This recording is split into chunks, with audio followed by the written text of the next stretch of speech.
Namiss ko magluto kabsat at magandang umaga sa inyong lahat. Bali magluluto ako ng creamy beef with mushroom. Bali ito na yung baka kabsat, yung beef. Mamarinate ko muna. Paminta.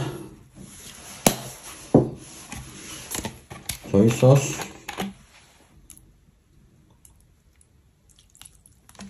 Kunti pa. Yan. Tapos oyster sauce.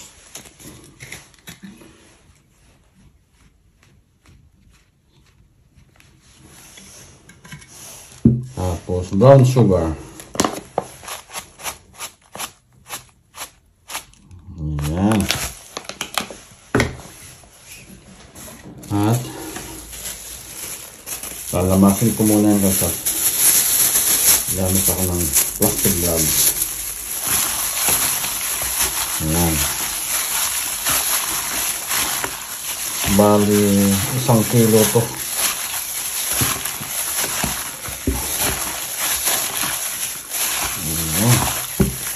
Bango. Balikan ko to after 30 minutes kabsat at hihiwa-hiwain ko lang yung mga ibang ricado natin bago ko ipakita sa inyo. At inom muna ako ng beetroot. Bali nilagyan ko to ng pineapple juice saka celery. Ang sarap kabsat. Wow. At ito yung ibang ingredients kabsat. Half teaspoon na chicken powder, 6 na pirasong bawang, 1 pirasong medium na sibuyas, butter, olive oil, 10 pirasong mushrooms, paminta, saka itong all-purpose cream. Umpisa na tayo mag-isa kabsat. Olive oil. Kahit anong mantika pwede. Itong butter.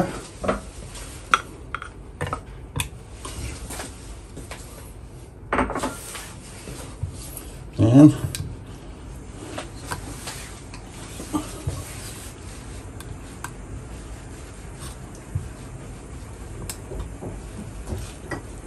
Isabay na natin itong sibuyas habang nilulusaw itong butter.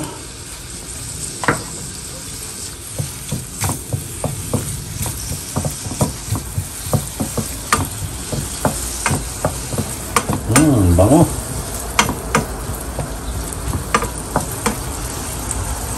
Lakasan ko konti, medium heat. Lagay ko na din itong bawang.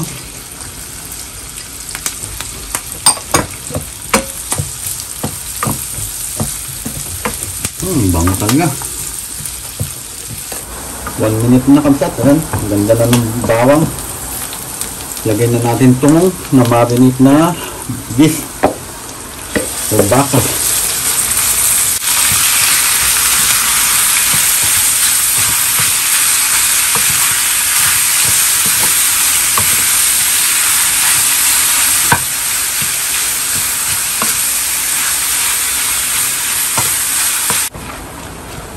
Ayan, ang bango talaga kabsat.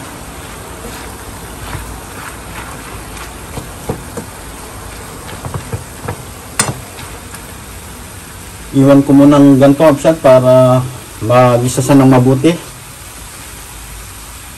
Takpan ko muna ng 3 minutes. Ayan kabsat, nilagyan ko na sa ng 1 basong tubig. Tapos lulutuin ko lang sa ng 1 oras sa mahinang apoy. Takpan ko. Yan kabsat, pagkatapos ng 30 minutes ay i-check ko. Yan. Bali haluin ko muna. Yan. At tikman ko na din kung kulang ba sa alat at sa paminta.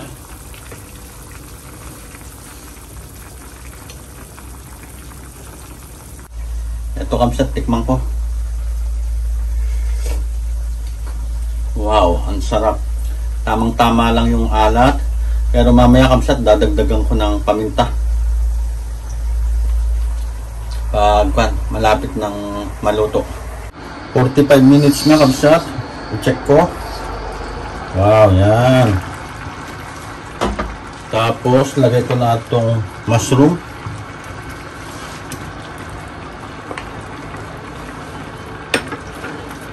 At itong chicken powder.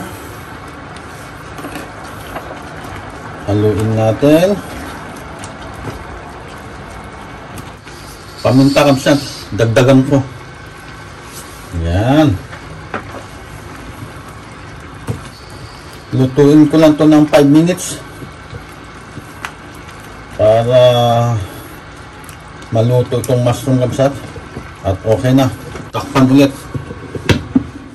Okay kabsat, luto na to. Wow, yan oh. At dito ko natapusin ang ating vlog kabsat. Kita-kita ulit tayo sa susunod. God bless!